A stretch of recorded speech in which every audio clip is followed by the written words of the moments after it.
Y'all, get on in this kitchen because I have a recipe that's perfect for these cold nights. Let me show you how to make my Hambone Bean Soup.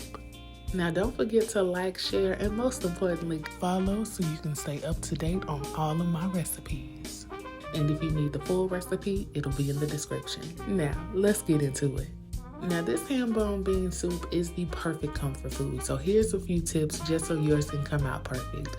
Now this part I cannot stress enough. Normally when you see recipes for beans, sometimes the only thing you see is that you need to soak your beans overnight. And although yes, do that, you also need to do a parboil to your beans. This is why. If you don't, you run the risk of having a bitter aftertaste once everything is done. Tell me how I know, because I've made the mistake before, and that is something you don't want. So make sure you do a parboil. Just cover them with water, bring them to a boil until you see a white foam on top. Take them off the heat, drain them, rinse them, and then go ahead with your cooking process. Another pro tip is to ensure that you use good quality pork, whether that be a pork shank or ham hock. Make sure it's good quality. But if you don't eat pork, you can always use smoked turkey. Y'all, this was delicious. Try it this week and let me know what you think. Until next time, it's Lady B.